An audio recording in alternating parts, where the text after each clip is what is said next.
निवडून आली आहे.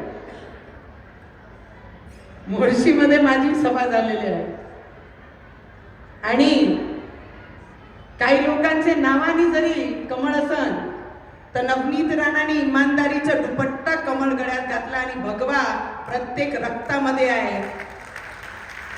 कोणाचे बोलायची आणि याची गरज नाही आहे. पण एक गोष्टी मी नक्की सांगेन, बावनकुळे साहेब आमचे नेते आहे. दादा, तुम्ही आमच्या मतदारसंघासाठी आणि आमच्या सारखे कार्यकर्त्यांसाठी तुम्ही जीवाचा रान केला. लोकसभामध्ये तुम्ही जीवाचा रान केला. या जिल्ह्यामध्ये विधानसभेसाठी प्रवीण तायडे सारखा साधा कार्यकर्त्यांना निवडून आणण्यासाठी तुम्ही जे मेहनत केली, आम्ही दर्यापूरमध्ये मतदारसंघामध्ये जे मेहनत केली युतीसाठी, दिवसामध्ये तुम्ही जे मेहनत केली, रवीजींसाठी जी मेहनत केली, महायुती अमरावतीमध्ये ज्या लोकांना अमरावती शहरामध्ये महायुतीचे पहिले लोकसभामध्ये मोदीजींचा फोटो, आमचे लोकसभाचे वेळी फोटो चालत नव्हता आणि तेव्हा महायुतीमध्ये आमचेच भारतीय जनता पार्टीचे लोकांनी महायुतीची उमेदवाराला पूर्ण ताकदीने मदत केली, पाठीशी उभे राहिले आणि त्यांना महायुतीचा आमदार तिथे बनवला. ज्या व्यक्तीला लोकसभामध्ये बॅनर चालत नव्हता, त्यांचा फोटो आमच्या कमळाचे सिंबलवर चालत नव्हता, त्यांनी आम्हाला काही सल्ला देऊ नये. भारतीय जनता पार्टी या देशाची सगळ्यात मोठा पक्ष आहे आणि कालही होता, आजही आहे आणि भविष्यातही सुद्धा राहणार आहे. कोणी किती म्हटलं तिजोऱ्या कोणाकडे आहे तर त्याचा मुख्यमंत्री आमचे देवेंद्र फडणवीसजी आहे आणि आमचे इमानदार पालकमंत्री म्हणजे आमचे बावनकुळे साहेब या पूर्ण जिल्ह्यामध्ये आणि आमच्यासारखे कार्यकर्ता.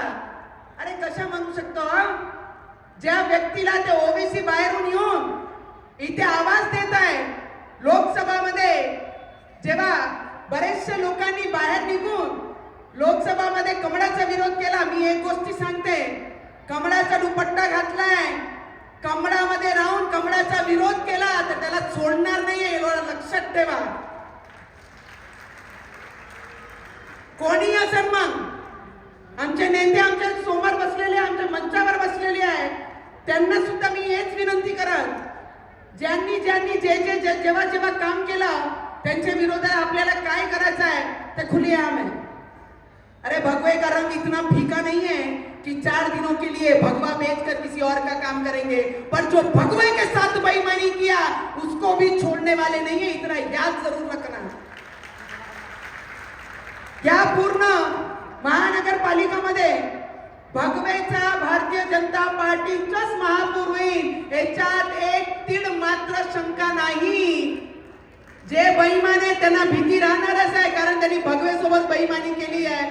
पण आमचे भारतीय जनता पार्टीचे मुख्यमंत्री, आमचे पालकमंत्री या जिल्ह्याचे आणि या पूर्ण राज्यामध्ये ज्या लोकांच्या डोक्यावर, ज्या महिलांच्या डोक्यावर घरकुल नाहीये, घर नाहीये, ज्यांचे पट्टे झाले नाहीये, असे बायांना, असे महिलांना, असे परिवारांना पट्टे देण्याचं काम आमचे बावनकुळे साहेब या पूर्ण मतदारसंघाने पूर्ण महाराष्ट्रामध्ये करत आहे आणि त्याचा अभिमान मला राहील.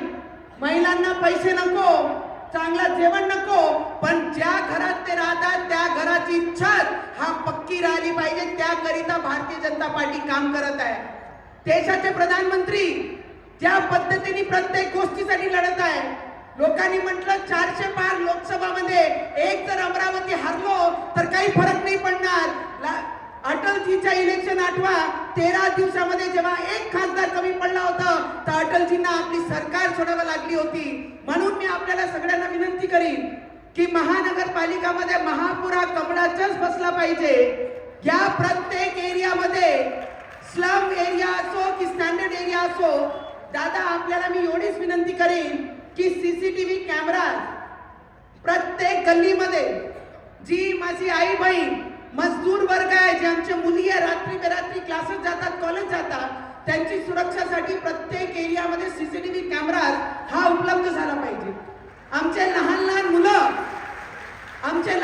मुलं ज्या ग्राउंड मध्ये खेळतात त्यांच्यासाठी खेळण्या प्रत्येक ओपन स्पेस मध्ये जर आपण उपलब्ध करून दिल्या तर आमचे लहान मुलं या पूर्ण क्षेत्राचे त्यांना खेळण्यासाठी एक जागा होईल.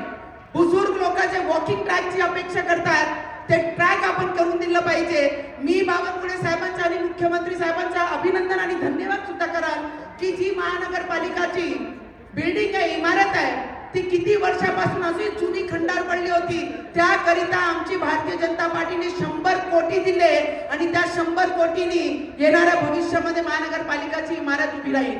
त्याच्यासोबत या जिल्ह्यामध्ये अमृत 2 फेज मध्ये 1000 कोटीपेक्षा जास्त पैसे केंद्राने पाईपलाईन साठी उपलब्ध करून दिले आहे. जिथे जिथे पाण्याची समस्या राहते, 3-3, 4-4 दिवस पाणी येत नाही, ते प्रत्येक एरियामध्ये प्रत्येक घरापर्यंत पाणीची पाईपलाईन, पाणीची व्यवस्था पोहोचली पाहिजे. त्याकरिता केंद्राकडनं 1000 कोटीचा प्रस्ताव पास करून येणाऱ्या काळामध्ये त्याचे काम सुरू होईल.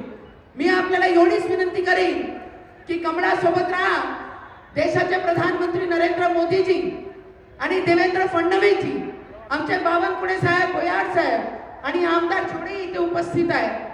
पर एक बात याद रखना, जो कमल के साथ बेईमानी करेगा, नवनीत राणा उसके साथ खड़े नहीं रहेगी. मैं इतना ही आपको बोल सकती हूँ और सबको विनंती करती हूँ कि 16 तारीख को भारतीय जनता पार्टी, बोंडे साहबानी म्हटलं, वो बोल रहे हैं कि मुस्लिम बनेगा, बुरके वाली बनेगी, बुरके वाली नहीं बनेगी और सलाम बोलने वाला भी कोई महापुर ये जिले में नहीं बनेगा, ये शहर में नहीं बनेगा. इस शहर में अगर महापुर बनेगा तो वो जय श्री राम और भारत माता की जय बोलने वाला ही उस पद पे बैठेगा, इसमें कोई शंका नहीं है. मी एवढंच सांगते आणि सगळ्यांना मनापासून विनंती करते. खूप खूप धन्यवाद.